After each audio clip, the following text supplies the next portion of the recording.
we present James Bolam and Rodney Bewes as Terry Collier and Bob Ferris in Whatever Happened to the Likely Lads.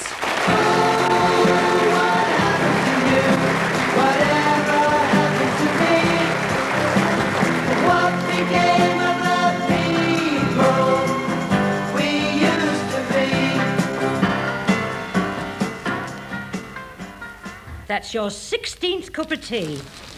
They don't give the 4:30 result at Wetherby in here. Fresh pot every time. All right, Doc Park. I thought this was an evening paper. Oh, don't put your cigarette stumps in the saucer. Oh, come on, ma'am. I'm not having tea at the Dorchester. They never let you near the Dorchester. They never let you near their coal cellars. What do you mean? Well, look at yourself, son. You haven't shaved. Your hair's not been near a comb. The dustman comes today, so don't linger around the front door. We'll never... I am just casual. You're not casual, Terry. You're slovenly. What if anybody called? Well, that's all right. I'm in, aren't I? Have you got nothing better to do with your time? Mother, I have been in the army for 7 years, serving my country, so that people like you can sleep safely in their beds at night. So that this country can be a place to bring up kids decent. I would have thought the army would have taught you pride in your appearance. What you see here is a reaction, if you like, to the years of hardship and discipline and danger. I'm entitled to take it easy. All I want to do now is catch up on some reading and reflect on life. Well, the only reading you caught up on is back numbers of the Football Monthly. And those glossy magazines with nude au pair girls on the front. You're turning into a young Andy Cap. I've had a very active day, physically and mentally. I walked all the way to the Black Horse. I came back and fought the Flab with Terry Wogan. It's been a very intellectual afternoon on the box. I watched gliding in the Dolomites, building a dam in Syria, and intermediate Spanish, muchas gracias. It's amazing what you can learn on these school programs, you know. If you hadn't gone round to the laundrette, you'd have seen the metamorphosis of the frog. Well, I had to do all your clothes, didn't I? Biologically. Now, who's that? Oh, it's only me. Can I come through? Hello, all. Just on my way back from work. And how's our working class hero? Oh, doesn't he look a sight? I've just been telling him. Now, look at Bob. Look at his lovely suit. Look at his hair. He's well-groomed. That's what Bob is, well-groomed. Aye, they're a bit tight, them trousers, aren't they? Any sudden movement, mate, and you'll be back in the choir singing soprano. Now, that was coarse and unnecessary. You're not bringing your barrack room behaviour into this house. Would you like a cup of tea, Bob? If it's no trouble. Well, I've made 16 today already, pet. One more won't make any difference. You want to get your thinking cap on, my lad. There's more to life than football and nude au pair girls. Nude au pair girls? What, when, where? Sorry, kid, you've just missed them. Hey, you do look in a right state. Have you been in that chair all day? Oh, look, don't you start. I deserve a break. I've been catching up, reading and learning. I didn't know Frank Sinatra had married Mia Farrow. Mia Farrow? How old is that magazine? That was over ages ago. She's married to Andre Previn now. They've got twins. Married who? Andre Previn, you know, he's a conductor. Oh, aye. What route's he on?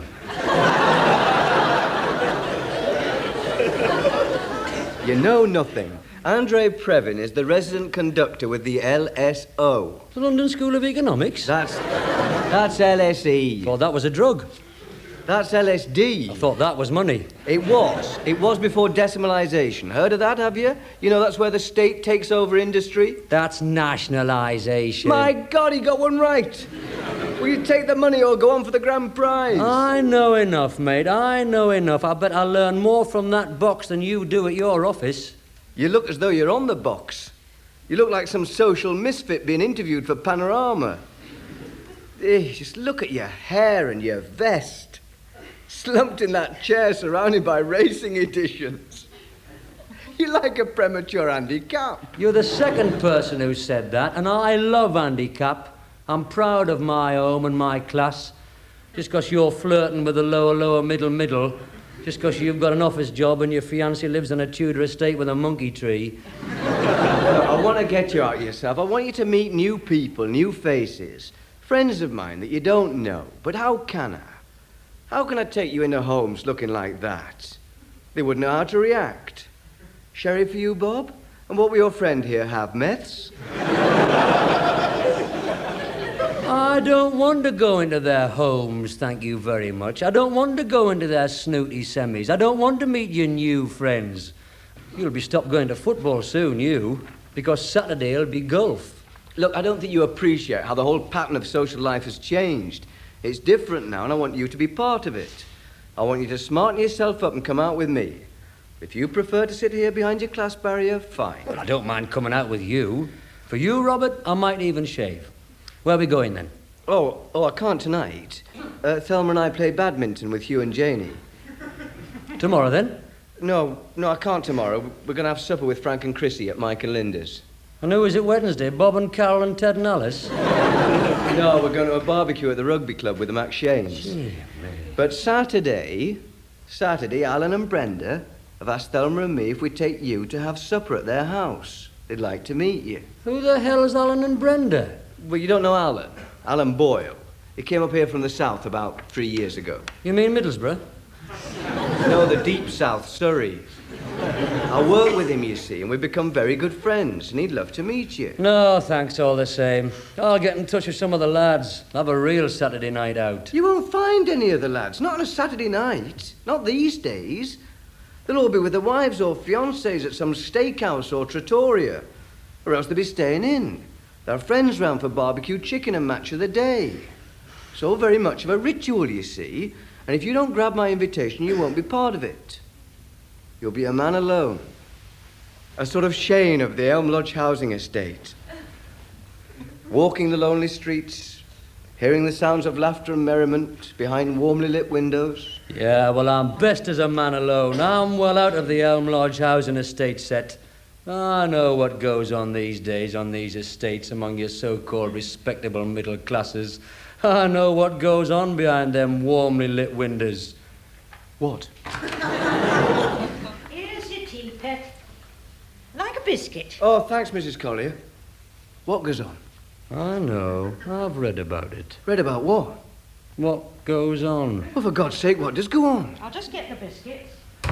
Wife swapping and witchcraft, suburban sex orgies, that sort of thing. Really? Well-known fact. Behind that facade. Where do you get all this from, suburban orgies? Only this afternoon there was this bishop on the box going on about the moral decay of our society. Look, I'm only asking you round to Alan and Brenda's. I promise you won't be the first step on a downward spiral of decay and depravity.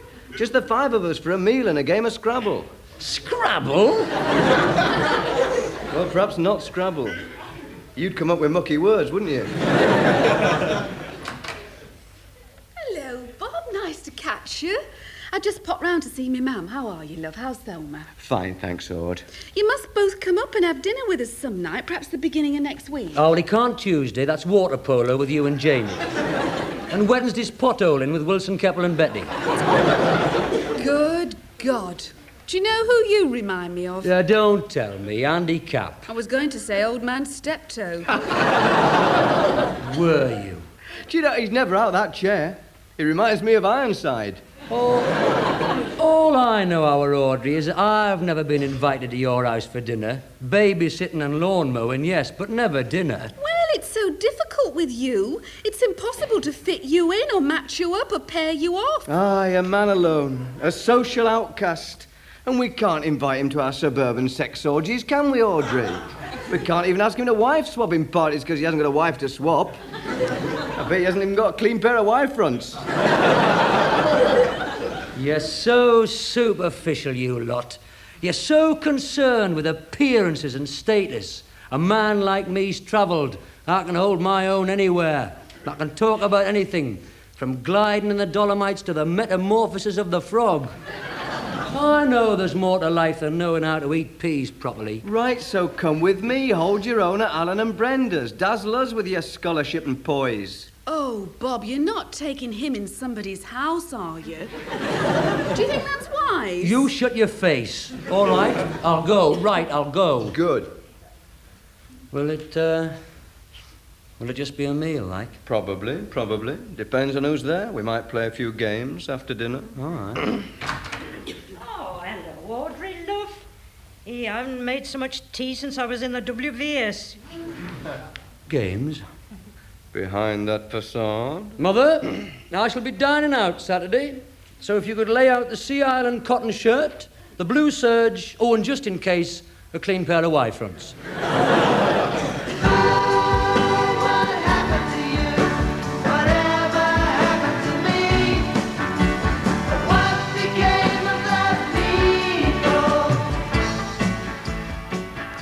Hello, Bob. Come in. Hello, Thelma, love. You're prompt.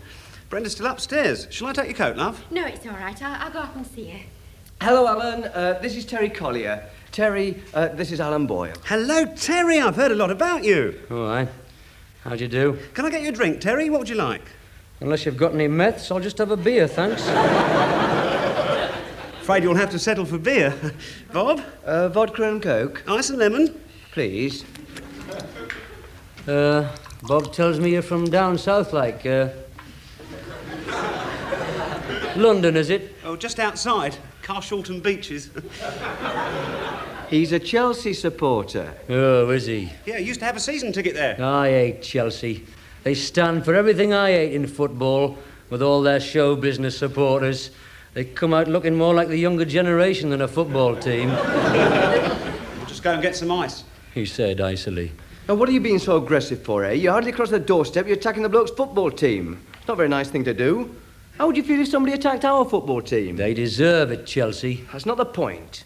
We're not talking about the merits of Chelsea Football Club, we're talking about manners. You know, like live and let live. Aye, all right. Watch it, he's coming back.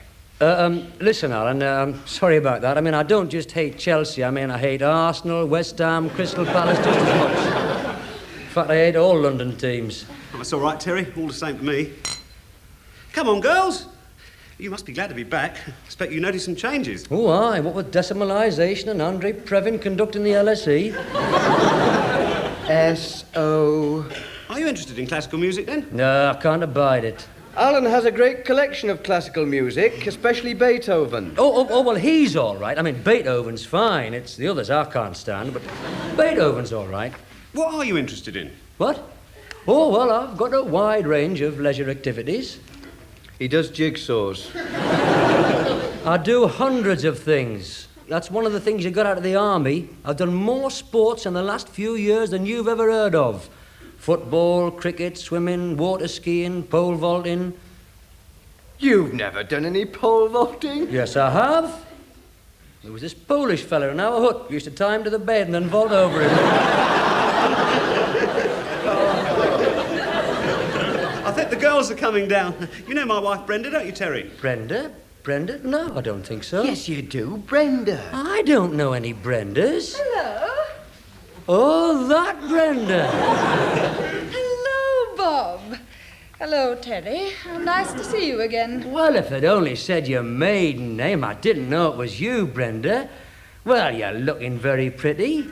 You've certainly changed. I mean, you've changed from being pretty to even prettier. Thank you, Terry. You're looking very, well, yourself. Drink, Thelma? Oh, yes, please. Sherry. Did the services do you good? Apart from this leg, yes. What's wrong with your leg? He never talks about it. Oh, dear. Does it hurt? Only when making love or pole vaulting. Yes, well. Reunion. Isn't it nice after all these years? Isn't it nice us all being together again? Yes, we haven't seen Alan and Brenda since Tuesday. No, I mean with Terry being here. Takes you back to 4B, Park Juniors, doesn't it? I'd like to think we've come a long way since Park Juniors. Well, you certainly have, Brenda. When I first knew you, you were living above your dad's chip shop near the glue factory. Did your father have a chip shop, dear? A good 'un and all, the silver grid.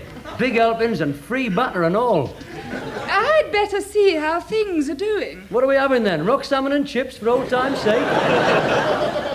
You know, your Brenda was brought up on that.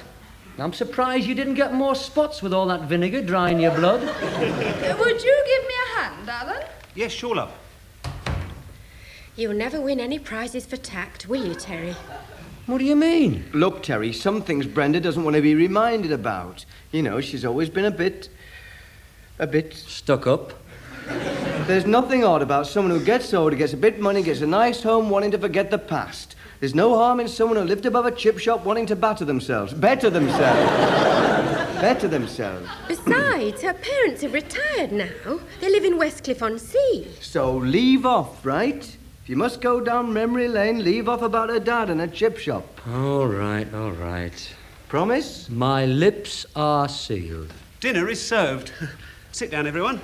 Oh, Brenda, fresh asparagus. Hey, I'm so hungry I could eat a horse between two bread vans. You do have a nice way of putting things, Bob. You there, Thelma, Bob there, Terry at the end. Now, I've got red, white or fizzy rosé. Oh, Thelma prefers white. White all right with you, Terry? Mm-hmm. Do we have a fondue set on our wedding list? We will have tomorrow. Alan's mother bought us this at Harrods. She has an account there, you know. What lovely table mats. So these are new? Oh, hunting scenes.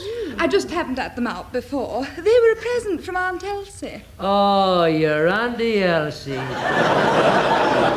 How is she, Brenda? Is she still a cleaner down the brewery?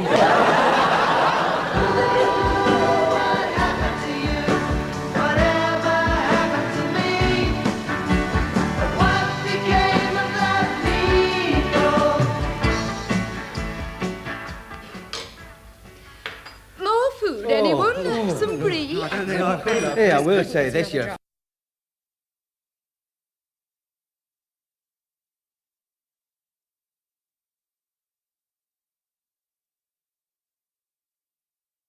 Well, you know, I'm glad we didn't have rock salmon and chips. Oh, I'm sorry, Brenda, but you can't help thinking about the past, you know. Thinking about what used to be. Right, Bob? Die, well, it makes you think. Here we all are having our sophisticated supper with Tia Marias and wafer-thin mints. Last time we all sat down to eat together was school dinners.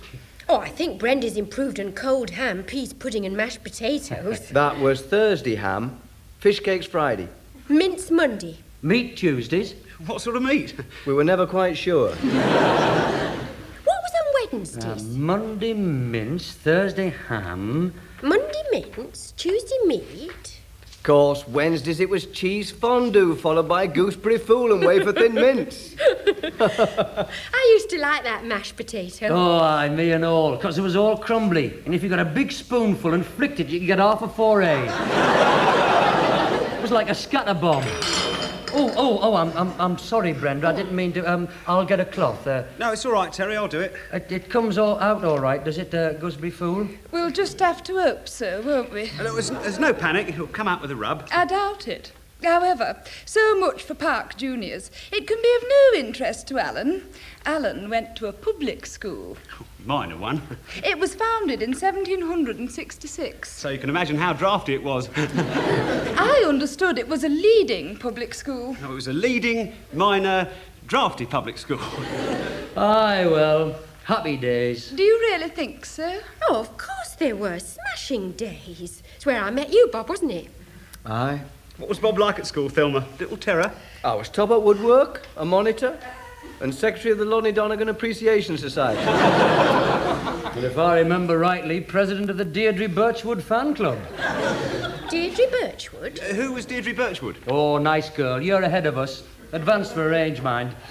You know all them questions about sex your parents, the teachers, and the scoutmaster would never answer? Deirdre would. Deirdre Birchwood? She meant nothing to me. Yeah, she did. She was the gardener's daughter. Used to smell a weed killer. He was in love with her. I was not in love with her then. I was in love with little Mo Connolly and Claire Bloom. You used to sneak out at dinner time and meet her in the greenhouse. I remember once he got back into class and a caterpillar fell out of his trousers. I was never aware you'd been out with Deirdre Birchwood. She was a very common girl. I warned him about her. Consorting with a girl like that, think yourself lucky you didn't catch greenfly. Should we move from the table? I won't. I'll just pop upstairs and have a swill. It's the first on the left, lights above your head. Shall we leave the past? I find our days at Park Juniors very irrelevant. We're all different people now. Not necessarily. We're all older and we've all acquired a lot of possessions. Underneath, we're still the same people. If we were all on a desert island, we'd soon revert to type. We'd soon revert to the jungle law of Form 4B. Some quicker than others. Haven't you got any skeletons in the cupboard, love? Haven't you got any dark secrets? Well, I don't suppose it means anything to you now, Brenda, but I did give you my coronation mug. And an autographed picture of Sherpa Tenzing. I really can't remember. Oh, it doesn't matter. The autograph was forged anyway. Terry sold it to me. I have some memories that aren't so pleasant. Oh, you mean the boiler room incident? What's this? Do we have to? Well, you were full of it at the time. It was most upsetting. I was attacked by 2 boys in the pitch dark of the boiler room. If it hadn't been for the janitor, I don't know what would have happened. Hey, Bob, I've just been thinking, what was the name of that girl who seduced you and me in the boiler room? How dare you? Oh, come on, love, it was years Oh, ago. it's monstrous. I was attacked. When's this? In the boiler room. So was Bob and me. If it hadn't have been for that janitor... Well, isn't this fun, eh? Happy days. Down memory lane. Part of your reluctance to leave the past, Terry Collier, is that you have very little to look forward to in the future, and your present has little to offer beyond the pub and the billiard hall. Most of us have improved ourselves, developed as people, but you're an embarrassment to your family and an embarrassment to your friends. He doesn't embarrass me. He might be coarse and he might be vulgar. Are you with me or against me? Shut up a minute. He might be crude, he might be rough at the edges. And all right, he might have eaten the wrong end of his asparagus. But I'll tell you one thing. He's down to earth, and he's honest. Well, here's a turn-up for the book. The good old days again, those 2 back in the saddle. I think Bob's right. What? I never thought I'd see the day when you took Terry Collier's side. I like a lively discussion. Terry is honest, and that's something we all seem to have lost since Park Juniors. He's got no pretensions. He would never deny that he lived above a chip shop. I didn't live above a chip shop. What are you trying to infer, Thelma? That I'm a snob? Yes, you are, Brenda. You're an enormous snob. You always have been. What a bitchy thing to say. Well, it's the truth. I like a frank exchange of views. If I was such a snob, why would I invite that into my house for dinner? I'll tell you why you asked, Terry. Because the only way you can measure how far you've come from 23 Doglead Lane is to parade your possessions in front of an audience. I've seen you do it before. When you watch people admiring your fabrics and praising your carpets and envying your fondue set, you sit there and you bust your bra.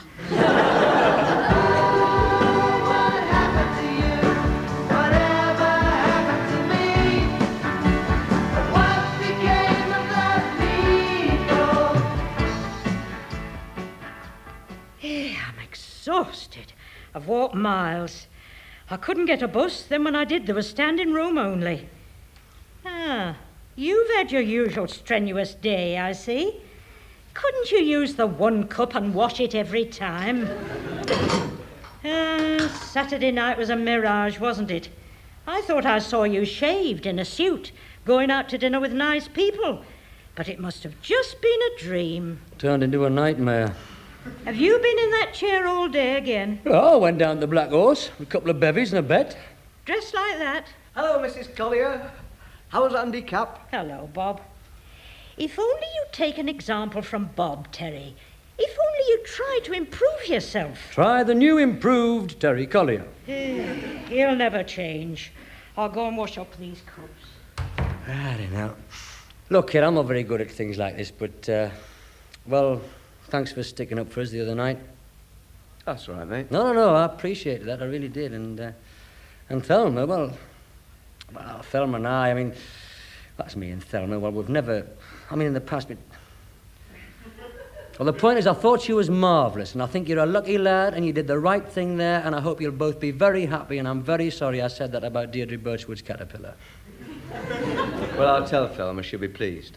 Is she upset about Saturday night? No, not really. She never could abide Brenda. Ever since I gave him my coronation mug and that autographed Sherpa Tenzing photo.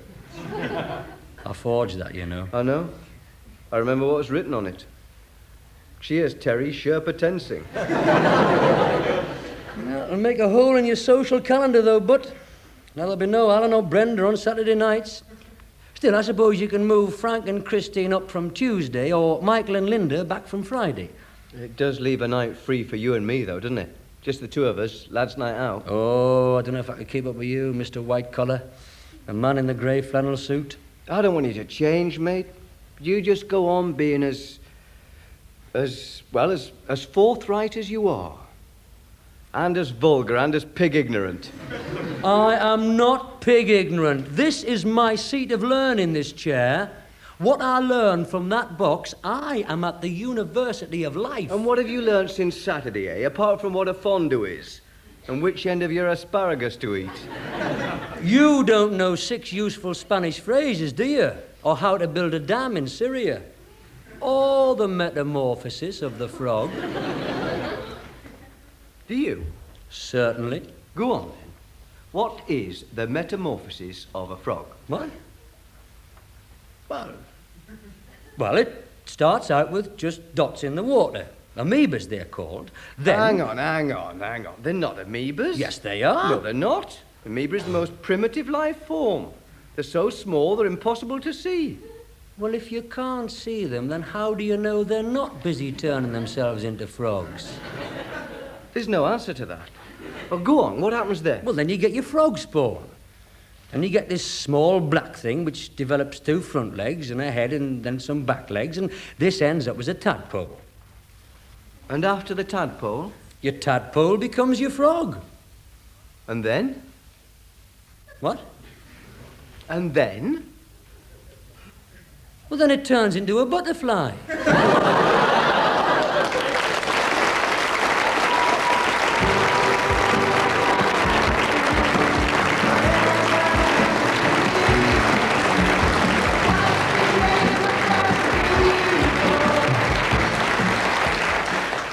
You've just been listening to Whatever Happened to the Likely Lads. James Bolam and Rodney Bewes appeared as Terry and Bob.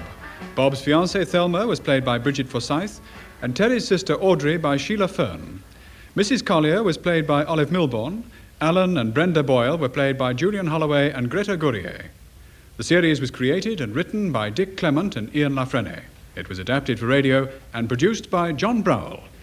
Listen again next week to Part 9, Storm in a Tea Chest.